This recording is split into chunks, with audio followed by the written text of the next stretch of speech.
மறுபடியும் சொல்றேன், கட்சி நிதின்ற பேர்ல அடிச்ச கொள்ளைய ஒண்ணா கவர்மெண்டோட கஜானாக்குள்ளேயே கொண்டு சேர்த்துக்கிட்டே இருக்கிறாங்க. இப்பவும் சொல்றேன், மக்கள் பணத்துல இருந்து ஒரு பைசா கூட தொடமாட்டோம், தொடவும் விடமாட்டோம், தொட்டா விடமாட்டோம், இதுக்கு முன்னாடி தொட்டவங்களையும் விடமாட்டோம்.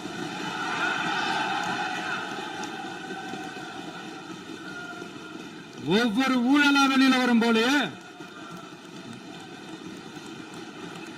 ஒவ்வொரு வேஷமா கலைஞ்சிரும் போல இங்க இருக்கிற நிறைய பேரு நடுங்கி போய் இதுல நம்ம மேல அவதூறு வேற. இப்ப புதுசா ஒரு வெப்பன் ஒண்ணு கொண்டு வந்திருக்காங்க. அது என்ன தெரியுமா? அவங்க தயவால தான் நம்ம ஆட்சி நடக்குதாம். மக்கள் தயவால இந்த ஆட்சி நடந்துகிட்டு இருக்கு. மனசாட்சி உள்ள சக்திகளோட ஆதரவால இந்த ஆட்சி நடந்துகிட்டு இருக்கு. நாங்க தான் அனுப்பி வச்சோம் அப்படின்றாங்களே. அனுப்பி வச்சவங்களுக்கு மினிஸ்ட்ரியில இடம் கொடுத்தா ஏன் கதறீங்க? ஏன் இவ்வளவு கோவம்? ஏன் இவ்வளவு கதறல்ஸ்? இதுல இன்னொரு முக்கியமான விஷயம், மார்க்சிஸ்ட் கம்யூனிஸ்ட் கட்சி நமக்கு ஆதரவு கொடுத்தது சுயேட்சையா எடுத்த முடிவுன்னு சொல்றாங்க. அதே மாதிரி இந்திய கம்யூனிஸ்ட் கட்சி நமக்கு ஆதரவு கொடுத்தது சுயேட்சையா எடுத்த முடிவுன்னு சொல்றாங்க. இதுல எங்க நல்லா புரியும், எல்லாத்தையும் தெளிவா பார்த்துக்கிட்டு இருக்கிறாங்க.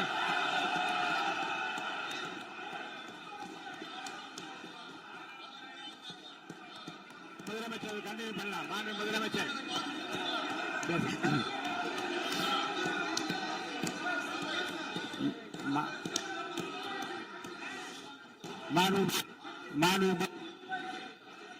முதலமைச்சர் கண்டினியூ பண்ணலாம்.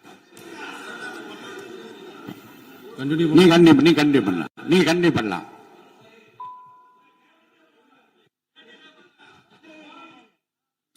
இந்த சமூக நீதி அரசுன்னு சொல்றவங்களை பார்த்து கேட்கிறேன், நம்ம பட்டியலின சகோதரர்களுக்கு எத்தனை அமைச்சர் பதவி கொடுத்தீங்கன்னு கொஞ்சம் சொல்ல முடியுமா?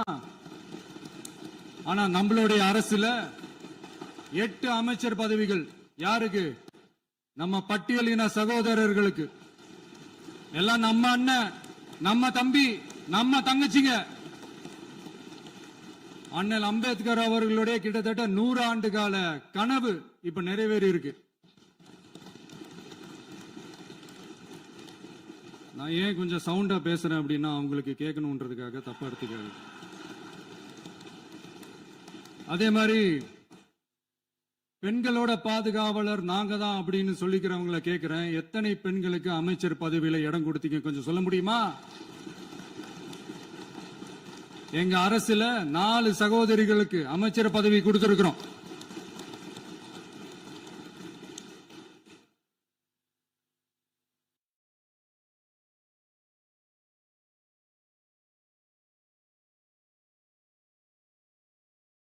அதனால மக்களால் நிராகரிக்கப்பட்டு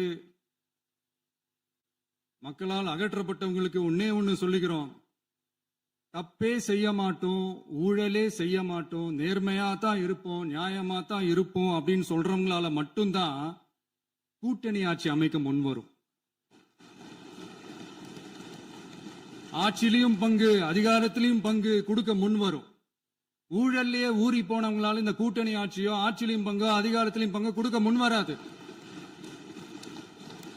மெஜாரிட்டி இருந்தாலும் தரமாட்டாங்க, மெஜாரிட்டி இல்லைனாலும் தரமாட்டாங்க. கேட்டா ரெடிமேடா ஒரு பதில் ஒண்ணு வச்சிருப்பாங்க, கூட்டணி ஆட்சியை மக்கள் விரும்ப மாட்டாங்கன்னு. அதே மக்கள் தான் இப்ப அவங்கள பார்த்து சிரிக்கிறாங்க. நான் பதவி ஏத்த அன்னைக்கு கொஞ்சம் டைம் அவகாசம் கேட்டேன். எதுக்கு கேட்டேன்? நிதி நிலைமைலாம் கொஞ்சம் மோசமா இருக்குது, அதெல்லாம் கொஞ்சம் சரி செஞ்சுக்கிட்டே படிப்படியா கொஞ்சம் கொஞ்சமா நான் கொடுத்த வாக்குறுதிகள்லாம் செயல்படுத்துவேன், அதுக்காக கொஞ்சம் டைம் அவகாசம் கேட்டேன். நான் ஏதோ வேற எதுக்காகவோ வேற யாருக்காகவோ ஏதோ அவகாசம் கேட்ட மாதிரி.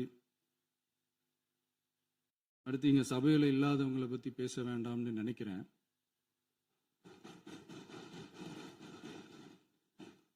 இங்க நம்மளை பத்தி அவதூறு பரப்புறதோட மட்டும் இல்லாம இப்ப நம்ம மக்கள் மேலேயும் அவதூறு பரப்ப ஆரம்பிச்சுட்டாங்க. மக்கள் நமக்கு ஓட்டு போட்டது தப்பான், குடும்பமா நமக்கு ஆதரிச்சது தப்பான். இது இப்போ இல்ல, நான் சொல்றது எம்ஜிஆர் அவர்கள் காலத்திலிருந்தே. அப்பவே அவர் ஜெயிச்சப்போ அதே மக்களை தப்பு தப்பா பேசுறது. மக்கள் என்ன பண்ணிட்டாங்க, எம்ஜிஆர் என்ன பண்ணிட்டாரு, எம்ஜிஆர் என்ன இது பண்ணிட்டாரு. 50 வருஷமா ஒரே டெக்னிக்கா.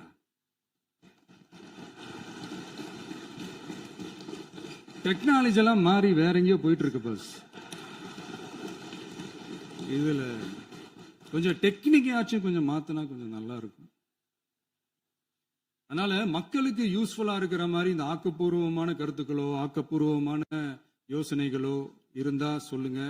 அதை நாங்க டெஃபரெண்டா எடுத்துக்கிறோம். ஆனா அதை விட்டுட்டு இந்த நக்கல், நையாண்டி, சம்பந்தம் இல்லாத பேச்சு இதெல்லாம் பேசிட்டு அப்புறம் முதல்வர் பதில் சொல்லல, முதல்வருக்கு பதில் சொல்ல தெரியல அப்படின்னா அப்புறம் என்ன சோஃபா மாடல் ஆட்சியா? அது என்னன்னு புரியறதுக்கு எனக்கு ரொம்ப நாள் ஆச்சு. இந்த sofa set, table chair, teapoy, furniture பிசினஸ்லாம் வேற எங்க வெளியில போய் பண்ண சொல்லுங்க. அப்படி அந்த பிசினஸ் தான் பண்ணணும்னா நிறைய பிசினஸ் பண்ற மாதிரி வெளியில போய் பண்ண சொல்லுங்க. இங்க சட்டசபைக்குள்ள வேணாம். அதனால ஆக்கப்பூர்வமான கருத்துக்கள் இருந்தா சொல்லுங்க. டெஃபினட்டா அது சரியா இருந்தா நாங்க ஏத்துக்கிறோம். எனக்கு ஒரு குட்டி கதை ஒண்ணு ஞாபகம் வருது, சொல்லாமா?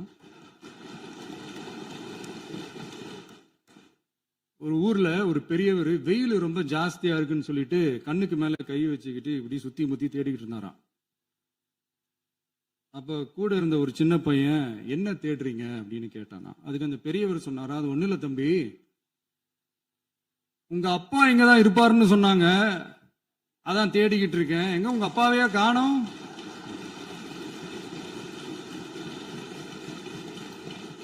இல்ல அந்த எங்களுக்கும் நக்கலா நையாண்டியா சம்பந்தம் இல்லாத குட்டி கதை இதெல்லாம் எங்களுக்கும் பேச தெரியும். அந்த கதையில பெரியவர் அப்படி சொன்னாராம், தப்பா எடுத்துக்காதீங்க. அந்த கதையில பெரியவர் அப்படி கேட்டாராம்.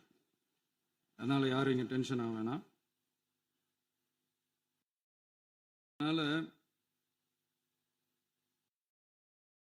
இன்னொரு இந்த என்னுடைய உரையை முடிக்கிறதுக்கு முன்னாடி போயிட்டாங்க, பேசலாமா? உங்க கருத்துக்களை நீங்க முழுமையாக மன நிறைவோடு பேசலாம்.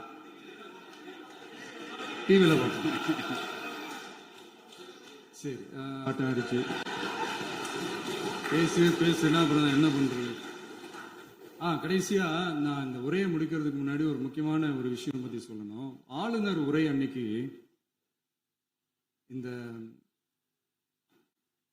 தமிழ் தாய் வாழ்த்துக்கு அப்புறம் தேசிய கீதம் பாடினது தப்பு, தேசிய கீதம் 2 முறை பாடினது தப்பு, அப்படி ஒரு நிகழ்வு இதுக்கு முன்னாடி இந்த சட்டசபையில நடந்ததே கிடையாது, அந்த மரபே மாத்திட்டீங்க, இப்படி ஒரு பெரிய ஒரு போர் மாதிரி எதிர்கட்சியை சார்ந்தவங்க எல்லாம் சொன்னாங்க இல்லையா? அந்த மாநில உரிமை போராளிகளை, அந்த மரபு காக்கிற உரிமை போராளிகளை ஒரே ஒரு கேள்விதான் கேட்கணும். 2021 ஆகஸ்ட் 2 ஞாபகம் இருக்கா? Centenary celebration of Tamil Nadu legislature. அந்த ஃபங்க்ஷன்ல நம்ம முன்னாள் முதலமைச்சர் கருணாநிதி அவர்களோட கலைஞர் அவர்களுடைய கலைஞர் அவர்களுடைய புகைப்படத்தை மாண்புமிகு குடியரசுத் தலைவர் திறந்து வைக்கிற ஒரு ஃபங்க்ஷன். அந்த ஃபங்க்ஷன்ல national anthem followed by Tamil Thai Vazhthu அப்படின்னு அறிவிச்சது ஞாபகம் இருக்கா? அதாவது தேசிய கீதத்துக்கு அப்புறமா 2வது முறையா, நோட் திஸ் பாயிண்ட் மாண்புமிகு பேரவைத் தலைவர் அவர்களே, பிளீஸ் நோட் திஸ் பாயிண்ட். தேசிய கீதத்துக்கு அப்புறம் 2வது முறையாக தமிழ் தாய் வாழ்த்து பாடப்படும் அப்படின்னு சொன்னது ஞாபகம் இருக்கா? அதுவும் முத்தமிழ் அறிஞர் அப்படின்னு சொல்ற நம்ம கலைஞர் அவர்களுடைய அந்த புகைப்படம் வெளியிட்டு விழாவில் அவர் இருந்த இதே சபையில தமிழ 2வது இடத்துக்கு தள்ளினது யாருன்னு ஞாபகம் இருக்கா? அது மட்டும் இல்ல, அந்த தேசிய கீதத்தை நாட்டுப்பண் நேஷனல் ஆந்தம்னு சொல்லி அதே ஃபங்க்ஷன்ல கடைசியா ஃபங்க்ஷன் முடியும் போது செகண்ட் டைம் தேசிய கீதம் பாடினதும் ஞாபகம் இருக்கா? இதே அவையில் தான், அது அவை குறிப்பிலும் இருக்கிறது, இதே அவையில் தான் நடைபெற்றது. இந்த தக்க நேரத்தில் இந்த ஆதாரங்களை அளித்த மாண்பு முதல் அவர்களுக்கு நன்றியை தெரிவித்துக் கொள்கிறேன். டவுட் இருந்தா இந்த புக்கை பார்த்து தெரிஞ்சுக்கலாம். அதனால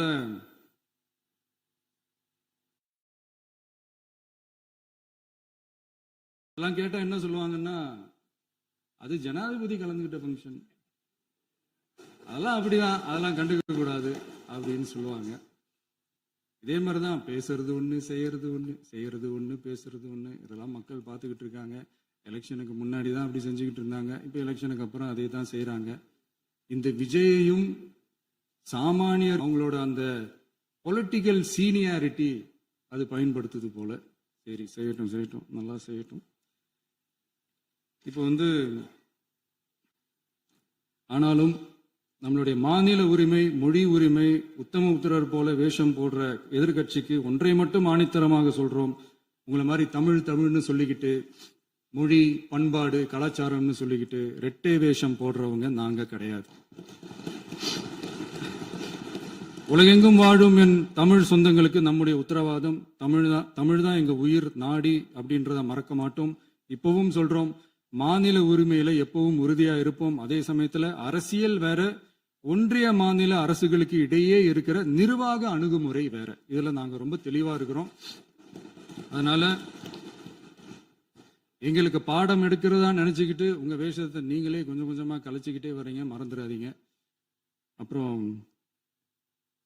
நேத்து எதிர்கட்சி தலைவர், மாண்புமிகு எதிர்கட்சி தலைவர் பேசும்போது நிறைய பேசினாங்க. அதுல ஒண்ணு மட்டும் அரசு சொல்றதா நினைச்சுக்கிட்டு நம்மளை இன்டைரக்டா ஈவில் அப்படின்ற அந்த வார்த்தையை யூஸ் பண்ணாங்க. எனக்கு ஒன்னே ஒண்ணுதான் சொல்லணும்னு தோணுது. ஈவில்ஸ்னு டெவில்ஸ் பேசக்கூடாது.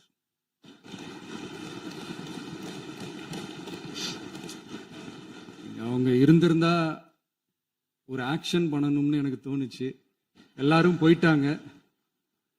பர்மிஷன் பண்ணலாமா? இப்பவும் பண்ணலாம், ஒன்றும் தப்பு இல்லை.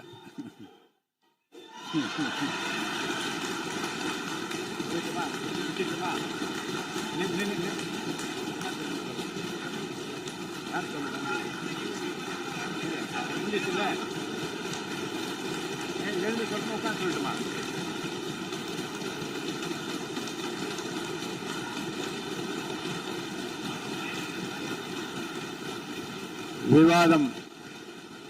விவாதம் முடிவுற்றது. மாண்புமிகு உறுப்பினர்கள் முன்மொழிந்த திருத்தங்கள். சின்ன சேனலுக்கு எதா இருந்தாலும் அது கொஞ்சம் ஆதரவு கொடுங்க. உங்க பொண்ணான கையை கொண்டு அந்த பெல்லில் தட்டிடுங்க. அவங்களுக்கு சப்ஸ்கிரைபர் 5-10 ஏறுனா அவங்க மனசு சந்தோஷப்படும். அவங்க வீடியோவும் பாருங்க.